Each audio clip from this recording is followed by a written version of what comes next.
Palm ಗಿಡಕ್ಕೆ ನೀವೇನು ಮಾಡಿದ್ರಿ ಕೂಬಾ ಸಾಯಿಲ್ ಕಂಡೀಷನರ್ ಕೊಟ್ಟಿರಿ ಬರೋಬರದ ಯಾವಾಗ ಕೊಟ್ಟಿರಿ ಅಣ್ಣಾರ? ಅದು ಕೊಟ್ಟಿಗೆ 2 ತಿಂಗಳು ಐತ್ರಿ. 2 ತಿಂಗಳು. ಎಷ್ಟು ಕೊಟ್ಟಿರಿ? ಗಿಡಕ್ಕೆ ಏನಾರ 3 ಕಿಲೋ ತನಕ ಕೊಟ್ಟಿರಿ. ಠೀಕ್ ಅದ್ರಿ. ಈಗ ನಿಮ್ಗೆ ಏನೈತಿ, ಈಗ ಇಲ್ಲಿ ಬಗಲಾಗಿದ್ದೀವಿ, ನಿಮ್ಮ ಜೋಳದ ಗಿಡಗಳ ಹೈಟ್ ಎಷ್ಟು ಅದ ರೀ? ಈಗ ಇದು ಹೈಟ್ ಅದ, ಅದಕ್ಕೆ ಕಮ್ಮಿ ಅದ ರೀ. ಬಾಕಿದ ಏನದಲ್ಲ ಅರ್ಧ ಕಮ್ಮಿ ಐತಿ. ಯಾಕಾಯ್ತು? ಇದಕ್ಕೆ ಕೂಬಾ ಸಾಯಿಲ್ ಕಂಡೀಷನರ್ ಕೊಟ್ಟಿಲ್ಲ. ಇದಕ್ಕೆ ನೀವೇನು ಮಾಡಿರಿ? ನಿಮ್ಮ ಕೆಮಿಕಲ್ ಗೊಬ್ಬರ ಹೊಡೆದಿರಿ. ಇದು ಅದ. ಇಲ್ಲಿ 3 ಕಿಲೋ ಕೊಟ್ಟಿದ್ದಕ್ಕೆ, ಆ ಗಿಡದ ಸಲ ಕೊಟ್ಟಿದ್ದಕ್ಕೆ ನಿಮ್ಮ ಗಿಡಗಳು ಇವೇನು ಹೆಂಗಾಗ್ಯಾವ್ರಿ? ಇವು ಪೂರ ಎತ್ತರ ಆಗ್ಯಾವ. ಮತ್ತು ಇವತ್ತರ ತೆನಿ ಸೈಜ್ ನೋಡ್ರಿ, ಗುಂಡು ಸುತ್ತ ಅವನೇ ಹೇಳಕತ್ತೀನಲ್ರಿ ಸಾವ್ರಿ. ತೆನಿ ಸುತ್ತ ತೆನಿನೂ ದಪ್ಪ ಆಗ್ಯಾವ. ನಿಮ್ ಹೊಲ ಮಾತಾಡ್ಕೊಡ್ತದ ಅಂತ ಹೇಳಿದ್ರಿ ಅಣ್ಣ ನಿಮ್ಗ.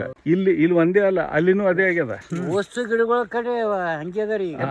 ಸಾಲ ಹಿಡಿದ್ರಿ ಅಚ್ಚ ಕಡೆನೂ. ಈಗ ಏನ್ ನೀರ್ ಉಂಡ ಕೇಸಿಂದ ಪೂರಾ ಗುಂಡ ತೊಯ್ದಲ್ರಿ ಸುತ್ತ 3-4 ಫೂಟ್ ರೀ. ಅಲ್ಲಿ ತನ ಸರ್ ತಗೊಂಡದ ನೋಡ್ರಿ.